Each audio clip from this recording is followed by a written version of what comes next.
sono, cansaço, estresse e ansiedade. Estes são os sintomas clássicos de quem vai prestar o Enem. O tratamento requer estudo diário, exercícios regulares e alimentação adequada. Normalmente o incômodo desaparece no fim da primavera e dá lugar a uma agradável sensação de missão cumprida. Ao persistirem os sintomas, um professor deverá ser consultado.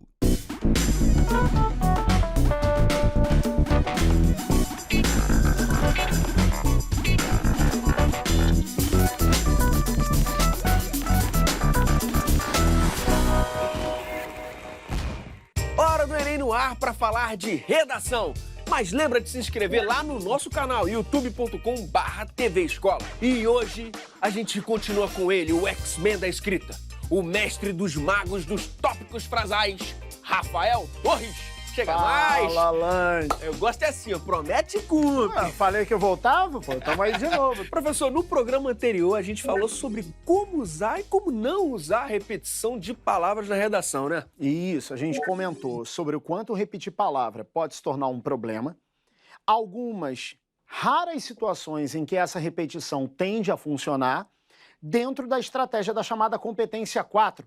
Opa, competência 4, vamos lembrar? Vamos lembrar, que são os mecanismos linguísticos necessários para a construção da argumentação, mecanismos que a banca tanto cobra, tanto quer ver nas dissertações entregues pelos candidatos. É isso aí. Então hoje a gente vai comentar aí as ferramentas necessárias, né, professor? Isso, no último programa em que a gente esteve junto, no programa 500, não vamos esquecer, a gente comentou sobre o fato de que as redações têm se prendido muito ao sinônimo, enquanto estratégia para evitar a repetição vocabular. E não sei se você lembra, se a galera que está acompanhando a gente agora lembra também, eu comentei sobre outros fenômenos e possibilidades de substituição, além do sinônimo, fazendo com que assim o texto ande, sem travar, né, com o uso da mesma palavra sempre. Perfeito. Então vamos começar pelo hiperônimo. Hiper, grande, hiperônimo, um nome grande, um nome de semântica grande, um nome cujo significado é amplo, tão amplo a ponto de incluir significados de outros termos. Não sei se você lembra, também no programa 500 eu comentei a respeito Da caixa. E eu falei da caixa e eu disse que não tinha um sinônimo para caixa, mas eu poderia falar do objeto. Mas se você olhar para essa mesa, por exemplo, a caneta também é um objeto, a régua, todos são objetos. Então, objeto seria um hiperônimo de todos esses elementos dos quais falei aqui. Beleza? Isso tem a ver com campo semântico, professor? Com certeza tem, porque são palavras que de alguma forma se conectam pelo significado, que é essa definição de campo semântico. A gente, inclusive, nesse mesmo programa 500, a gente discutiu a questão do repertório. Quem tem bons repertórios tem a percepção desse campo semântico, que envolve a palavra, e assim consegue buscar recursos para evitar repetição. Então, saber a noção de campo semântico, conhecer mais campos semânticos, e a leitura, por exemplo, permite isso, é fundamental para não repetir as palavras. Então, bora ver um exemplo, professor? Vamos levar para o texto.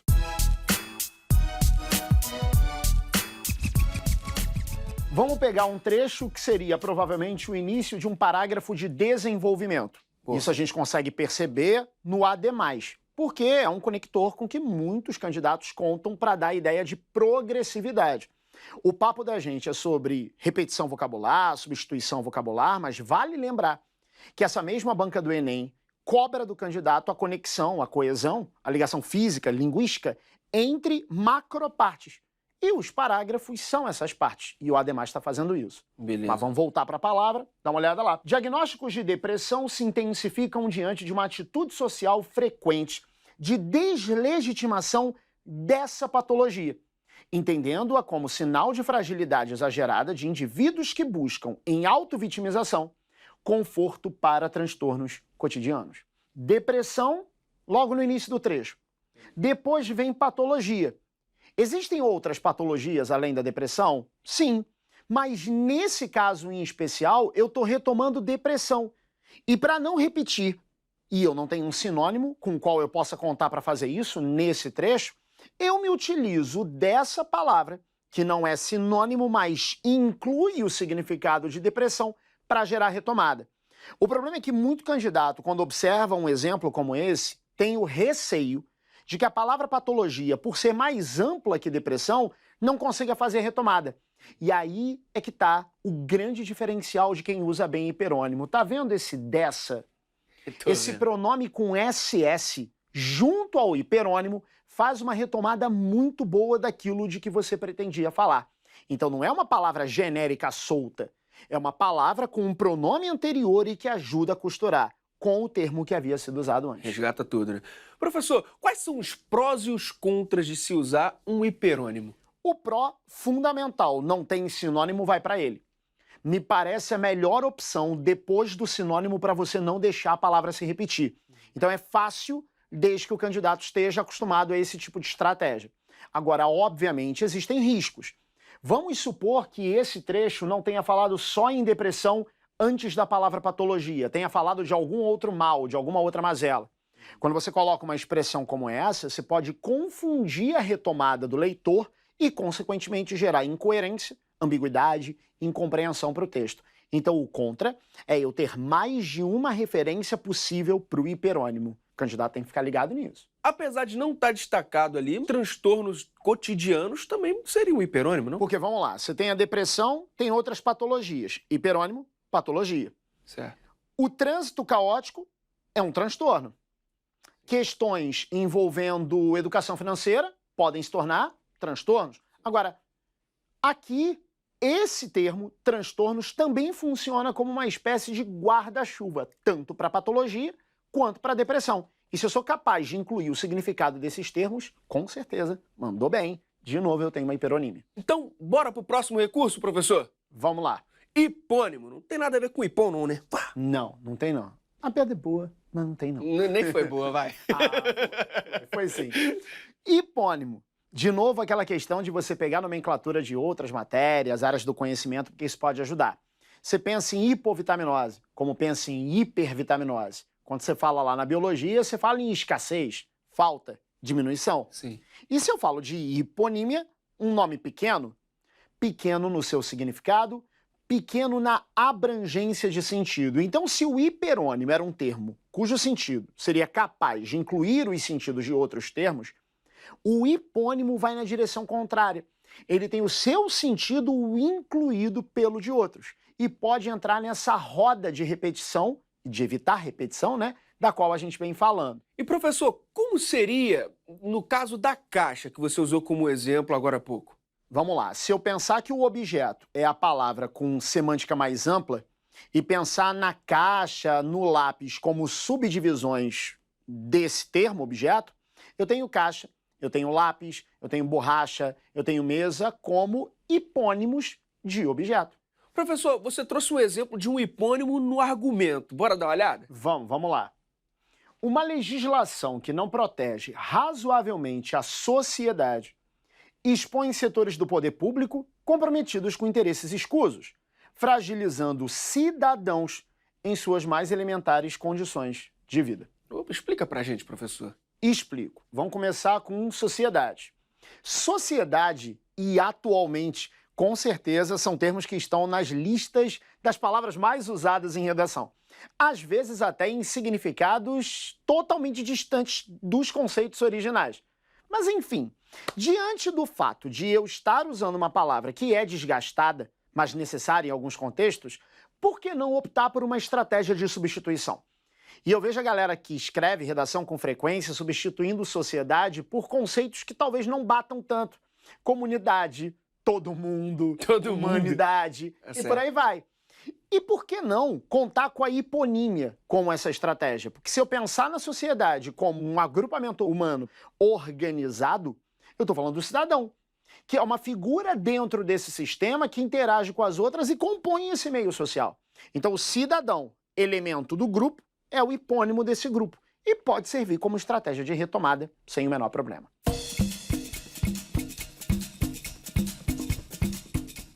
Sociedade e cidadãos não são termos igualmente abrangentes? São igualmente abrangentes. Mas se eu falo em cidadão, eu estou trabalhando no campo do indivíduo. E a gramática ajuda a gente a entender isso porque existe uma classe gramatical chamada de substantivo comum. E quando eu falo em substantivo comum, eu dou conta de todos os elementos de uma mesma espécie, de uma mesma natureza. Dessa forma, se eu falo nos cidadãos, ou se eu quisesse também optar pelo singular, o cidadão, de alguma forma eu já estaria dando conta de todos os cidadãos que pertencem a esse grupo. Então, a abrangência, ok. Só que, semanticamente, eu tenho sociedade como sendo o grupo e o cidadão podendo ser cada um, mas sempre sendo um de cada vez. Então, acaba funcionando como substituição. E justamente essa relação entre as palavras que a gente chama de semântica, né? Exatamente. Parte da gramática que estuda todas essas variações de significado e que é tão importante para uma redação em que a gente tem que ter cuidados técnicos, para uma redação em que a gente tem que pensar no que fazer em cada parte, mas numa redação em que é lotada de sentido, de expressão o tempo todo. Foi o que a gente, inclusive, já havia comentado no programa anterior, no programa 500. É quem consegue fazer a equivalência entre o que pensa e o que diz. Isso gera domínio para o texto, sabe? E aí você não se torna refém de receita de bolo, não se torna refém de discurso prévio, não se torna refém de algo que não é autoral. O que o candidato que acompanha a gente agora, Landi, tem que entender é que os avaliadores estão cada vez mais chateados com a ideia de discursos prontos. E quando você domina a semântica e domina o repertório, domina o vocabulário, você não está fazendo o discurso do outro, você está fazendo o seu próprio discurso. Mas está criando a sua receita, né? Seu bolo. Exatamente. Se a gente tiver que fazer a nossa receita de bolo funcionar, que a gente coloque os nossos adicionais. Não é dom, não é talento, cara, é técnica, e a semântica está aí para provar isso. Hoje, a gente termina a nossa escaneada geral nos jeitos que existem para você evitar a repetição de palavras. Começamos no programa anterior e vamos terminar agora com a ajuda dele, Rafael Torres. Professor, no bloco anterior a gente falou sobre os hiperônimos e começamos a falar sobre os hipônimos. A gente ficou devendo ali os prós e os contras. Bora lá? Vamos lá. No caso dos hiperônimos, a gente conversou sobre o fato de, pelo sentido do hiperônimo ser mais amplo, haver uma dificuldade de retomada, ou seja, saber se de fato aquele primeiro termo usado está sendo retomado. Casos de depressão em patologia, que a gente conversou. Sim. No caso do uso do hipônimo, a gente tem um uso mais raro. Não é como o hiperônimo que você consegue usar toda hora. O risco, entretanto, é menor. Porque como tem um sentido mais específico, gera muito mais dificuldade de fazer com que haja uma outra interpretação daquele termo. E qual é o próximo recurso possível? Muito bom, inclusive, você falar em próximo, porque meu objetivo com essa sequência é mostrar maiores facilidades e dificuldades. Então vai tentando, não deu, tenta outro, não deu, tenta outro, e vamos lá. A gente tentou sinônimo, se não deu, hiperônimo, se não deu, hipônimo, se não deu, aí a gente chega ao pronome. Não, mas pronome qual? Qualquer pronome serve? Não, qualquer pronome não. A gente sabe que numa dissertação, por exemplo, pronomes de primeira pessoa do singular estão fora, pronomes que apontam para o leitor também estão fora. Agora, tem uns pronomes que podem ajudar muito na retomada de termos já usados. A gente tem pronomes possessivos, que dão conta desse recado, pronomes oblíquos, alguns demonstrativos, relativos, pronomes de substituição de termos. Se você consegue um pronome para fazer essa retomada sem gerar ambiguidade, pode ajudar muito a não repetir palavra. Então, para a gente entender tudo isso, melhor a gente ver um exemplo. Vamos dar uma olhada? Bora!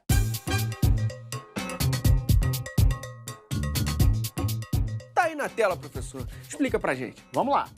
A frequente ignorância popular sobre as leis fragiliza a adoção de uma cidadania plena, já que, diante do que apontam seus mecanismos textuais, estabelecem-se limites reivindicáveis diante de possíveis abusos de poder. Repara que o trecho fala da ignorância popular sobre as leis.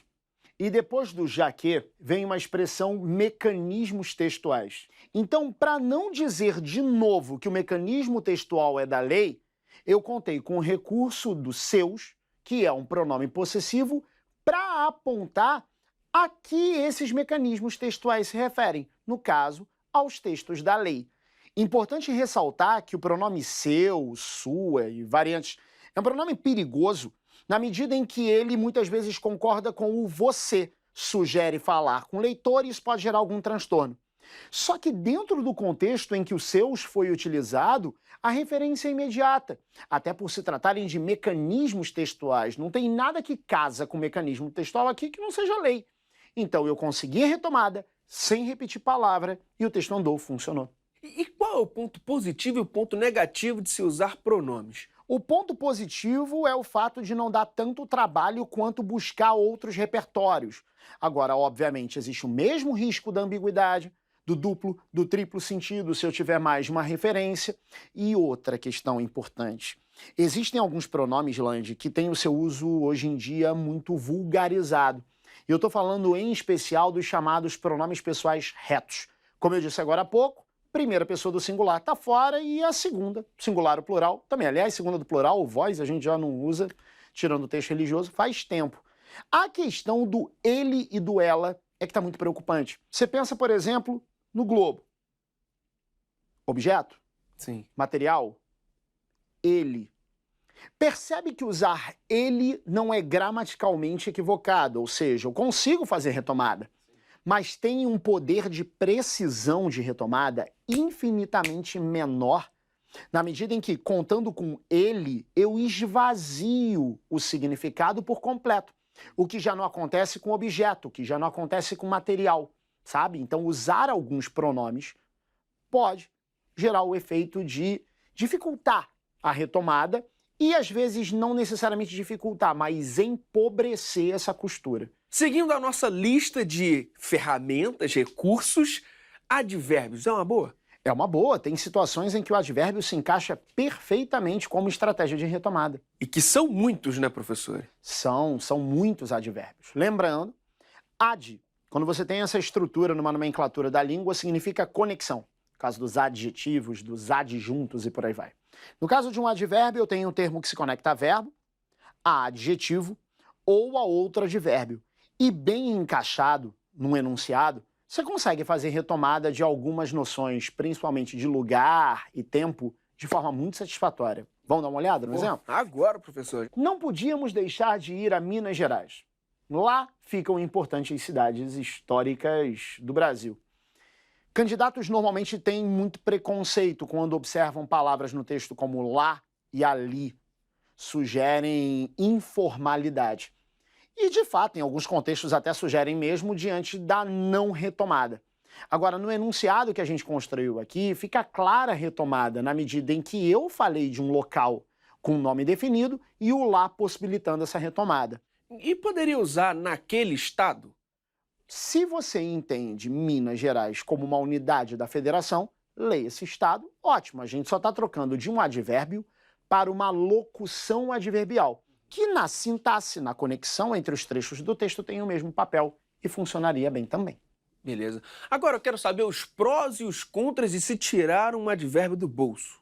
Se você conta com um advérbio com precisão na retomada, ótimo. Se você usa um advérbio sem gerar ambiguidade, sem usar aquelas múltiplas referências, beleza. Mas, ao mesmo tempo, não digo para você que é o melhor recurso, tendo em vista um certo preconceito, como a gente conversou, diante dessa aplicação, que não é só do candidato não, que é de muito avaliador também. Se o advérbio estiver sendo utilizado com precisão na retomada, ótimo, não tem avaliador que complique. Mas a gente sabe que numa situação de pressão, de prova, isso nem sempre é possível. Então vamos para o próximo recurso da nossa lista, que é a elipse.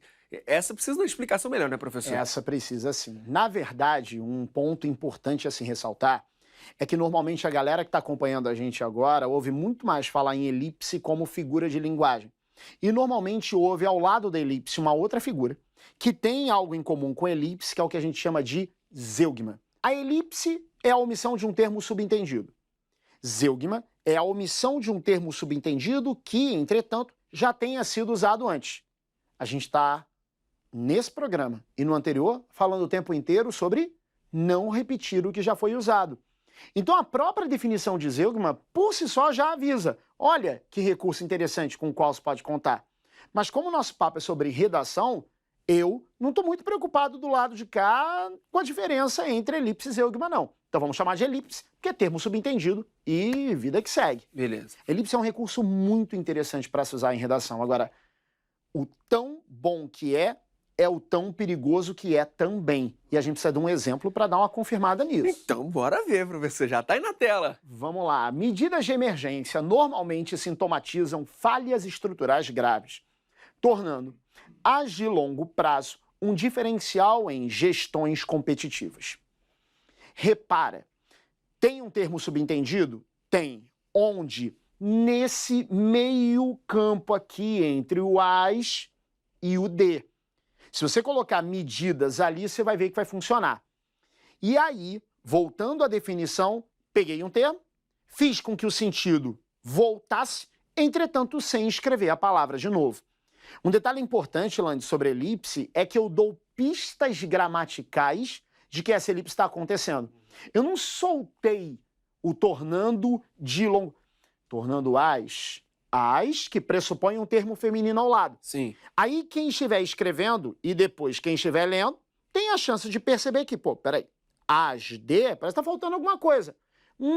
As, feminino plural. Deixa eu ver se eu falei alguma coisa antes. Falei. As medidas de. Então a sugestão para quem vai fazer a elipse e aparecer como estratégia é colocar um termo antes e um termo depois do que seria esse espaço de omissão daquela palavra.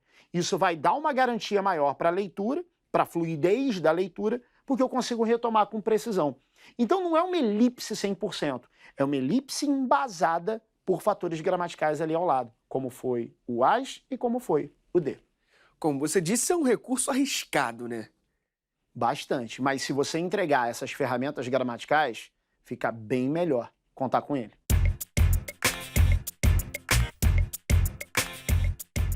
Professor, você que todo ano percorre o Brasil para dar aulas, qual a principal insegurança dos estudantes na hora de usar um sinônimo? Falta repertório. E por faltar repertório, numa hora de pressão para a produção textual, acaba faltando esse recurso para gerar a substituição. Existe uma angústia muito grande quanto à não existência do sinônimo, a busca pelos sites, mas se o candidato prestar bastante atenção aos fenômenos dos quais a gente falou nessa aula, eu tenho certeza que isso vai deixar de ser um problema, a competência 4 vai decolar. Vale ressaltar que ela é problemática estatisticamente ao longo dos anos e esse 1000 vai deixar de ser uma utopia, algo muito distante, cada vez mais próximo de quem rala merece. O público exigiu e vai ter Rafael Torres aqui no nosso Momento Pop Prof.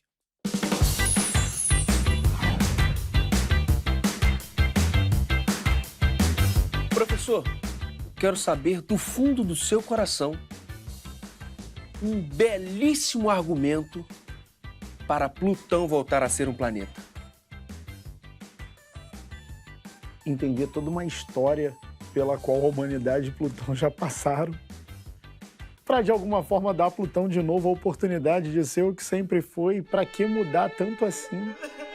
Uma relação construída com amor, com carinho, com zelo, por quem povoou sempre as nossas aulas, principalmente ciências lá, sabe, no Fundamental 1. Por que tirar dele esse papel? Não, pelo afeto, ele precisa voltar a ser o que sempre foi, o último planetinha. Olhando para a câmera, pensando que esse nosso Brasil está te assistindo. Paralelismo não é um assunto da matemática? Eu detesto quando matérias tentam tirar da gente o direito de falar sobre o que a gente sempre falou. Deixa a matemática com a paralela dela e a gente tem o nosso paralelismo. Que história é essa? A palavra pertence a uma matéria e as outras não podem mais tocar no assunto. Isso é errado. E eu tô aqui para não deixar isso acontecer. Sem mais delongas, esse foi o Momento Pop Prof com Rafael Torres. Professor, você não pode ir embora sem dar aquela dica de treino top para quem está em casa. Produção semanal, aperfeiçoamento a partir das correções, às quais você tem acesso, e, principalmente, continuar a confiar na técnica enquanto oportunidade de aperfeiçoamento. Fazer com que os seus erros se tornem acertos futuros, isso com certeza diferencia o seu texto dos outros candidatos. E confiar na capacidade que eu sei que você tem de transformar eficiência em eficácia. Eu sei que você consegue. É isso aí, professor. Muito obrigado mesmo por esses 2 programas aí que você teve aqui com a gente na semana passada e agora muito obrigado mesmo. Não, eu que agradeço. Estou muito em casa, sou muito feliz em estar aqui sempre, principalmente com essa galera que está por aqui, você não vê. Mas tem muita gente produzindo com muito carinho isso que a gente está fazendo aqui. Fico muito feliz de estar falando com gente com a qual eu não tenho contato sempre. Galera, querendo aparecer lá pela página Prof. Rafael Torres no Instagram. E eu vou ter um enorme prazer em falar contigo, porque o que move o nosso trabalho são essas histórias de superação e vitória que deixam a gente tão feliz, tão realizado. É muito mais que uma vaga, é o sonho da sua vida. E eu luto por isso. É isso aí, professor. Muito obrigado mesmo. E, pessoal, foco nos estudos, né? Bora estudar. Escutou aí a dica do professor? Vamos cair pra dentro. Até a próxima. E hoje a gente conta com ele, o X-Men da escrita, o mestre dos magos dos trópicos.